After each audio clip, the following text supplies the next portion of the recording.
Hello there, welcome or welcome back to my channel. If you're new here, hi, my name is Samantha and this is my channel where I talk all about books.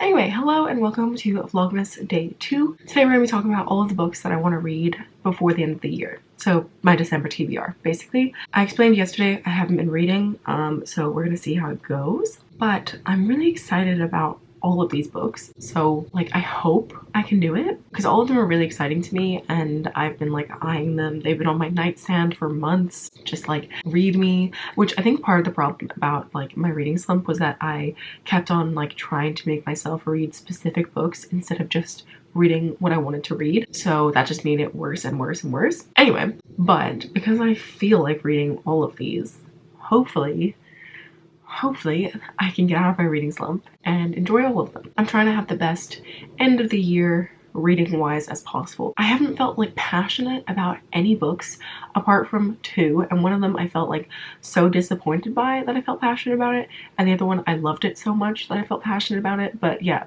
there's been one book this year which is like my standout favorite. I'm not going to mention it because we're going to be doing favorites in a couple of weeks, so I don't want to bring it up. I want to surprise you, even though you might already know. But yeah, anyway, not important. Let's just talk about the 5 books that I have here. Oh, and I have one short story, which is on my phone. So we have 6 books to talk about, I guess. I also have a few like currently reading things on Goodreads, which like maybe I'll try and finish, but I don't know. I'm not going to include them on the TBR. I'm just going to keep them in my mind. Anyway, so I'm going to start with the ebook because otherwise I'm going to forget about it. The first one is A Christmas Carol by Charles Dickens. I've never read this. I've never read any Dickens before. I don't really read classics a lot, but that's something I want to try and do more. I'm not going to make it like a New Year's resolution or anything because I think like there's a reason I don't read classics. It's because I don't really enjoy them that much typically because there's so much effort to read. This one is pretty short and it's festive. So yeah, I think it's been great. Also, I know the story of A Christmas Carol, so I think it's going to be like easy for me to understand. I got the ebook last year, but it was like after Christmas, so it was way too late. I want to read it this year before Christmas. So yeah, that's the first book on my TBR. Moving on. So this isn't in a specific order of like when I want to read it. This is just a stack of books that I have. So yeah, anyway, first on the stack we have Cultish, The Language of Fanaticism by Amanda Montell.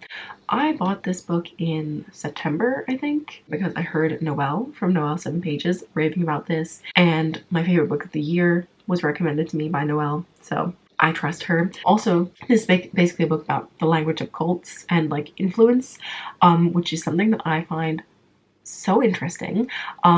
During my studies, I looked at like language and power and how to use persuasive language and things like that, and I always found it super interesting. I find most things to do with language incredibly interesting. I'm this close to doing a master's in translation just so that I can do more modules about linguistics because I love it so much. Because if you didn't know, at university I did Spanish and Latin American studies with a minor in English language. So English language is a passion of mine. I'm so excited to read this. I've never read anything like this, like a language book which is actually like fun. All of the language stuff that I've read have been literal textbooks. Very interesting stuff, but textbooks. So I'm very excited to read this. And if you have any other recommendations for nonfiction about language or linguistics, let me know because I'm here for it. But I'm predicting that I'm gonna love this one. I've been meaning to read it forever.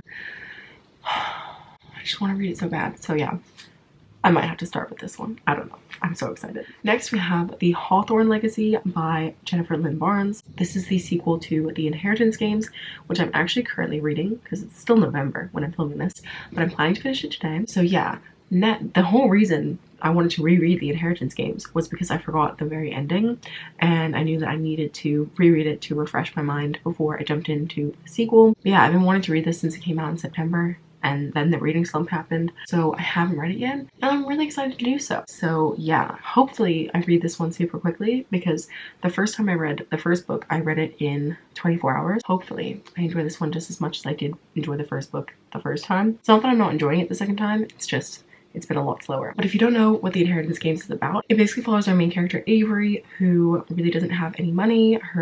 She doesn't have any family really apart from her half-sister who's older than her, and she starts out the book living in her car. And then she goes to school one day. She's literally just like trying to get through school, get good grades, get into a good university on a scholarship, and you know, then like start to have a good life. But one day she goes to school and she's called into the principal's office, and it turns out that this billionaire has randomly chosen her to inherit his fortune. The only catch is she has to go and live in his mansion with his whole family who he disinherited for a year to be able to get the money. So yeah, basically she has to go live with all these people who want her dead because she stole their money. And yeah, and there's loads of puzzles. It's perfect for fans of Knives Out. Just if you liked that movie, I would highly suggest picking up the Inheritance Games. Very excited to see how the story continues on in this one. Another book that I bought a couple months ago but I haven't got to yet is The Love Hypothesis by Ali Hazelwood. Everyone was talking about it on the internet, and I felt like I wanted to read it. I needed to know, so I bought it, and I'm hoping to read it sometime soon. It's basically about two scientists who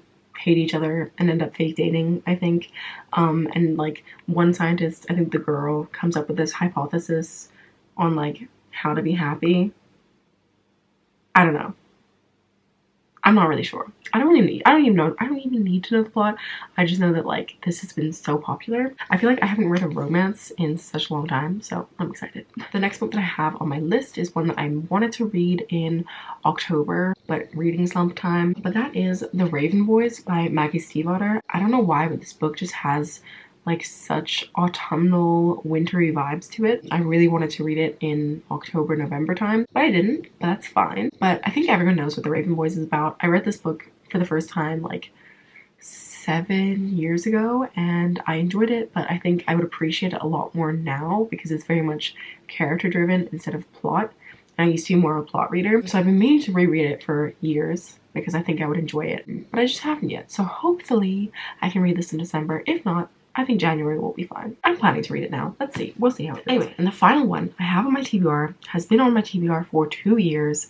I pre-ordered it when I was still living in Mexico. I took it to Mexico with me and I just didn't read it, and I need to read it. I think it's in a video of a list of books that I was going to read this year, I think.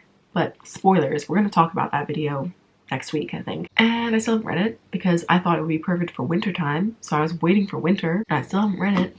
It's The Starless Sea by Erin Morgenstern. Everyone's read this. So many people love it. I've heard it's beautiful, perfect if you love books. I think it's like pretty complex and slow, but like worth the time and effort that you put into it. I've just heard it's so amazing and I've owned it for such a long time and I haven't read it. I'm so mad at myself. I must read it. I must read it this month, but like I must at least start it this month. If I don't start this year, I'm gonna be so mad at myself. This is the last book on my TBR. I'm not gonna try and explain it because I don't even know what it's about anymore at this point. But yeah, I'm very excited to read it. I must read it this year. I must. Okay, anyway, I'm gonna stop repeating myself. Those are the 6 books that I want to read in December.